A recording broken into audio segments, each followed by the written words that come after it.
రేపు రాష్ట్ర వ్యాప్తంగా జరిగే గ్రామ సభల్లో ప్రజలే కాదు ప్రతిపక్షాలు కూడా గ్రామ సభకు వచ్చి తమ సమస్యలు చెప్పుకోవచ్చునని కాకినాడ రూరల్ ఎమ్మెల్యే నానాజీ తెలిపారు.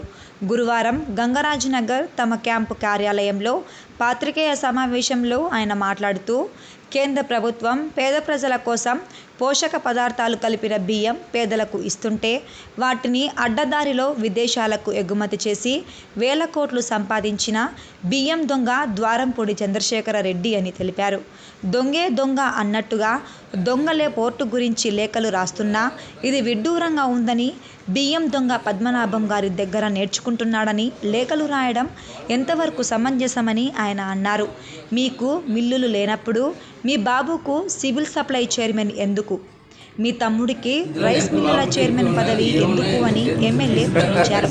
నీకు వ్యాపారాలు లేనప్పుడు పోర్టు దగ్గర చెక్ పోస్ట్ పెడితే నీకెందుకు భయమని, పోర్టులో తాగే నీరు కూడా నీ మనుషులతోనే అందిస్తున్నారని, కన్నబాబు కలిసి పోర్టు నువ్వు దోచుకున్నారన్నారు. దొంగ వ్యాపారాలతో కాకినాడ పోర్టు పరువు తీసింది ద్వారంపూడే. బియ్యం దొంగలను ఎట్టి పరిస్థితుల్లోనూ వదిలే ప్రసక్తే లేదు.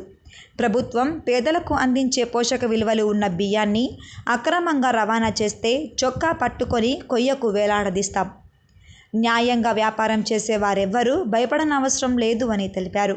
అనంతరం టీడీపీ నాయకులు వివై దాసు మాట్లాడుతూ, ప్రజల సొమ్మును దోచుకొని పట్టడను పెట్టే బియ్యాన్ని కూడా అమ్ముకుంటూ వేల కోట్లు సంపాదిస్తున్న ద్వారంపూడి, నీకు రోజులు దగ్గర పడ్డాయి. త్వరలోనే జైలు ఊసలు లెక్క పెట్టే పరిస్థితి వస్తుందని హెచ్చరించడం జరిగింది. మీడియా సమావేశంలో జనసేన, టీడీపీ, బీజేపీ నాయకులు, కార్యకర్తలు, అభిమానులు పాల్గొన్నారు. భారతదేశ చరిత్రలోనే ఎన్నడూ జరగని విధంగా ఏదో కంపెనీల గురించి గ్రామ సభలు పెడతారు, అలాగే ఏదో తూతూ అనిపించేస్తుంటారు, చేసేస్తూ ఉంటారు, అలా జరిగిపోతూ వస్తూ ఉన్నాయి. ప్రజల అవసరాల కోసం, ప్రజల కోసం రేపు 23వ తారీఖుని ముఖ్యమంత్రి చంద్రబాబు నాయుడు గారు ఆదేశాల మేరకు ఉప ముఖ్యమంత్రి పవన్ కళ్యాణ్ గారు ఆయన డ్రీమ్ గ్రామ స్వరాజ్యం రావాలా, గ్రామంలో సంస్థలు గ్రామ సభలు జరుగుతూ ఉన్నాయి. ప్రతి గ్రామంలోనే గ్రామ సభ జరుగుతూ ఉంది. ఎన్ఆర్జీసీ ఏవైతే ఉన్నాయో ఇతర అంశాలు కూడా ప్రతి ఒక్కటి ప్రభుత్వం దృష్టిలో తీసుకుని ఆ సమస్యలను ఎంతవరకు పరిష్కరించినట్టు, శాశ్వత సమస్యలు అయితే శాశ్వత సమస్యలు, తాత్కాలిక సమస్యలు తాత్కాలిక సమస్యలు, ఇటువంటివన్నీ చేయడానికి మొట్టమొదటిసారిగా రాష్ట్ర వ్యాప్తంగా ప్రతి గ్రామంలోని కూడా ఇవాళ సుమారు మనకి 46 గ్రామాలు ఉన్నాయి. 46 గ్రామాల్లో కూడా రేపు గ్రామ సభ నిర్వహించడం జరుగుతుంది. కాబట్టి దయచేసి మీడియా మిత్రులు కూడా వారికి అందుబాటులో ఉన్న చోట ఇదే పిలుపుగా భావించి మెసేజ్ కూడా పెడతాం. ఇదే పిలుపుగా భావించి మీకు దగ్గరలో, అంటే మీకు ఒక్కొక్క ఏరియాలో ఉంటారు కాబట్టి ప్రతి చోట కూడా సమస్యలు మాకు వచ్చి సమస్యల కోసం ప్రజలే రాక్కర్లేదు, ప్రతిపక్షాలు కూడా రావచ్చు. ప్రతిపక్షాలు కూడా వచ్చి వారు పుట్టించిన సమస్యలు అయితే ప్రజల్లో ఉన్న సమస్యలు అయితే అంటే గతంలో వారే చాలా సమస్యలు పుట్టించారు, అవి కూడా చెప్పచ్చు. ఇవాళ ఇంకొక విషయం, దొంగే దొంగ దొంగ అంటున్నట్టు ఒక బియ్యం దొంగ పోషకార్థాలు కలిపినటువంటి బియ్యాన్ని కేంద్ర ప్రభుత్వం పోషక పదార్థాలు లేవని చెప్పి పీడిఎఫ్ బియ్యంలో పోషక పదార్థాలు కలిపి మన దేశంలో ఉన్న దిగువ తరగతి ఉన్న వాళ్ళందరికీ కూడా బియ్యం ఇవ్వాలని చెప్పి ఒక నిర్ణయం తీసుకుని, ఎప్పుడో తీసుకున్నటువంటి నిర్ణయం అది. దాంట్లో విలీన గ్రామాల కోసం ఇస్తే నేను ఒకటే చెప్పాను, ఫస్ట్ దాని మీద నేనైతే రెండిట్లకి దేనికన్నా ఓకే, కానీ ముందు అర్జెంట్గా మంచిలు కావాలి, రోడ్లు కావాలి, డ్రైనేజీలు కావాలి. అది ఎవరు చేస్తే విలీనం చేస్తే అవుద్దా, పరిపాలించి దగ్గరుండి ఏదమ్మా నీకు ఎక్కడ డ్రైన్ కావాలి, ఎక్కడ ఇది కావాలని చేసి పరిపాలించి ఒకటి కావాలి. ఆ ఎలక్షన్లో పర్లేదు, ఈ ఎలక్షన్లో పర్లేదు. కార్పొరేషన్ లో కలిపేస్తే మేము 25 సీట్లతోటి మేము కార్పొరేషన్ లో మేము భాగస్వాములు అవుతాం పెద్ద పెద్ద ఎత్తున. దానికి మాకు సంతోషమే. కానీ దీంట్లో ఉండి ఎన్నికలు జరిగితే మా సర్పంచ్ ఉంటారు, వాళ్ళతో డెవలప్మెంట్ చేసుకుంటాం. కాదు కాదు నువ్వు దెబ్బతుండే కదా, అవన్నీ అయిపోతాయి, అన్నీ మారుతాయి. అందుకని ప్రజలకే నేను కలెక్టర్ గారిని కలిసాను వీళ్ళు ఇచ్చినట్టునే. సత్యబాబు గారిని బాబీ గారిని సంతకాలు కూడా పెట్టించి తీసుకురమ్మని చెప్పాను వాళ్ళకి. ఎందుకంటే వాళ్ళు మా భాగస్వామి పార్టీ కోఆర్డినేటర్లు, వాళ్ళతో కూడా సంతకాలు పెట్టి చెప్తాను. నేను కలెక్టర్ గారు కలిశాను. కలెక్టర్ గారు మీరు దేనికి ఇదండి ప్రజాప్రతినిధిగా మీ మీ ఒపీనియన్ ఏంటని చెప్పి అడిగారు కలెక్టర్ గారిని. అడిగితే నేను చెప్పాను, సార్ అది కాదు, మీరు గ్రామ సభలు పెట్టండి, మేము ఎవరో రావు, పొలిటీషియన్స్ రావు.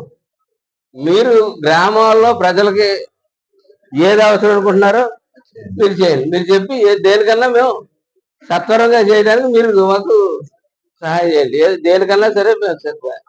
కానీ ఒకటి నాలుగేట్ల వల్ల ఏమవుతుందంటే ఊరు సన్నబడిపోతుంది. మహానగరం చేద్దామన్న ఒక ఆలోచనతో సంకల్పంతో పవన్ కళ్యాణ్ గారు ఉన్నారు. పిఠాపురాన్ని దీన్ని కూడా కలిపేసి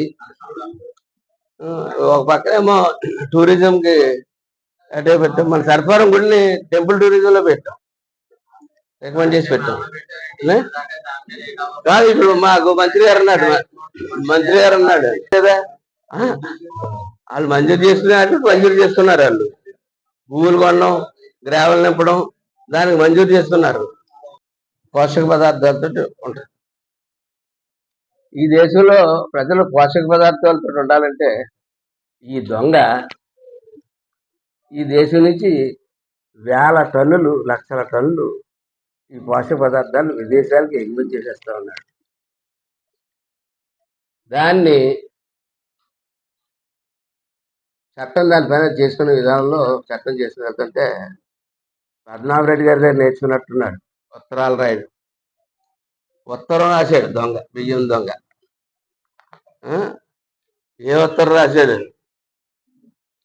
ఏంటంటే ఈ పోర్టు ఈ ప్రభుత్వం వల్ల ఈ పోర్టులో ఉన్న వాళ్ళందరూ ఉపాధి కోల్పోతా ఉన్నారట. ఈ పోర్టులో నుంచి బయటికి షిప్పులు రావట్లేదట.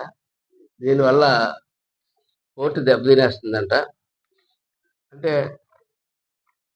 పోర్టు ద్వారా ఏ విదేశాలకు వెళ్ళాలన్నా, ఏదైనా దొంగసరికి వెళ్ళాలన్నా, దొంగసరికి రావాలన్నా, ఎక్కడ వెళ్తే విమానాల ద్వారా వెళ్ళాలా, పోర్టుల ద్వారా వెళ్ళాలి, ఎక్కడ వెళ్ళాలి, కాలినడకన ఎవడో వెళ్ళరు కదా. ఈ రెండు మీద వెళ్తాం.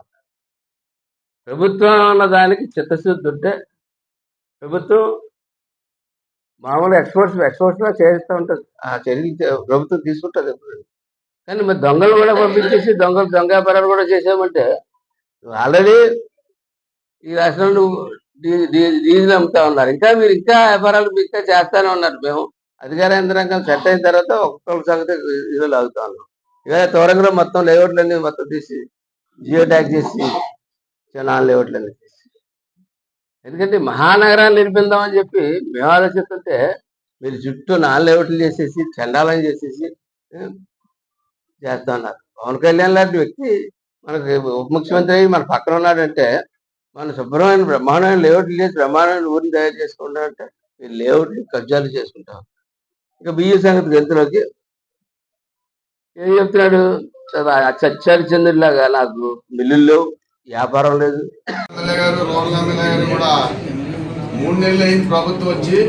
6 నెలల నాటికి వీళ్ళకి గ్యావలు పోగొతాం, మట్టి పోగొతాం, ఏదైతే పీడిఎఫ్ బియ్యం చంద్రశేఖర్ రెడ్డికి దమ్ముంటే 10 వచ్చి 55,000 56,000 మంది మెజార్టీ కొండబాబు గారికి వస్తే ఇంకా అసలు ప్రజాస్వామ్యంలో మాట్లాడే హక్కు చంద్రశేఖర్ రెడ్డి కానీ కన్నబాబు కానీ అసలు లేదు.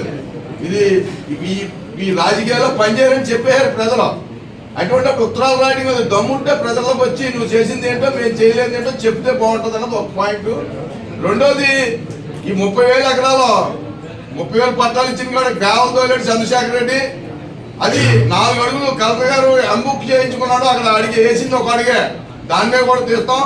కన్నబాబు ఈ ఎలక్ట్రికల్ మీటర్లో మేము అప్పుడు కూడా చెప్పాం, ఏదైతే సాయి ఎలక్ట్రికల్లో 500 కోట్లు ఏదైతే దౌర్జన్యం జరిగిందో అది కూడా మేము చంద్రబాబు నాయుడు గారి దృష్టిలో పెట్టాం, దాన్ని కూడా తీపిస్తాం. ఏదేమైనా వీళ్ళిద్దరిని బట్టలు ఇప్పి నడిపించి పరిస్థితి వస్తుంది. నోరు మూసుకూరుకోకపోతే ఇది కంపల్సరిగా చేస్తామని చెప్పి సందర్భంగా తెలియజేస్తాను. మనోహర్ గారు వచ్చి ఇన్ని టన్నులు బియ్యం పట్టుకుంటే ఇది నాకు కాదని చెప్పాలండి. పనికి మాలని ఎవడన్నామే చెప్పకుండా ఉత్తరాలు ముద్రగాడు భద్రామరెడ్డిలాగా ఇప్పుడు మళ్ళీ ఉత్తరం మొదలెట్టాడంటే ప్రజాస్వామ్యంలో అతను లేనట్టు లెక్క. ప్రజల్లో మాట్లాడాల. అటువంటిది కాకుండా ఈరోజు కూటమి ప్రభుత్వం వీళ్ళు చేసే దోపిడీని అందరినీ కూడా ఒక సంవత్సరం కానీ చూసుకోకపోతే ఇది మొత్తానికి జీతాలు ఇవ్వలేని పరిస్థితి తెచ్చిపెట్టింది ప్రభుత్వానికి వీళ్ళే వైసీపీ ప్రభుత్వం. దానికోసం పవన్ కళ్యాణ్ గారు అదేవిధంగా చంద్రబాబు నాయుడు గారు ఢిల్లీలో మోడీ గారిని కలిసి ఈ రాష్ట్రానికి మౌలిక సదుపాయాలు అన్ని పట్టుకొచ్చి ఒక పట్టాలు ఎక్కించాలన్న ఆలోచనతో ఉన్నప్పుడు తప్పును ఒప్పుకోమని సిగ్గు తెలుసుకోమని చెప్పు. నానాజీ గారి మీద ఎలక్షన్ ముందు దుర్మార్గులు యదవులు అందరూ మాట్లాడారు. ఆ యదవుల సంగతి దాని సంగతి తేలుస్తాం. ఇప్పుడు కాదు, యదవులు అందరూ పనికిమాలి యదవులు ప్రెస్ మీట్ ఎట్టి రకరకాలు మాట్లాడేది. నానాజీ గారు ఉన్నంత స్థాయికి ఉండాలని, అలాంటి కుక్క నోట్లో నోరెట్టకూడదని ఈ రోజు కూడా మాట్లాడలేదంటే నానాజీ గారు ఉన్నతనం అని సందర్భంగా తెలియజేస్తూ 5 సంవత్సరాలు దిగ్విజయంగా ప్రజలకు కావాల్సిన పాలన అందిస్తారు నానాజీ గారు. ఆయన వెనకాల మేము అంతా ఉంటామని చెప్పి సందర్భంగా తెలియజేస్తాం.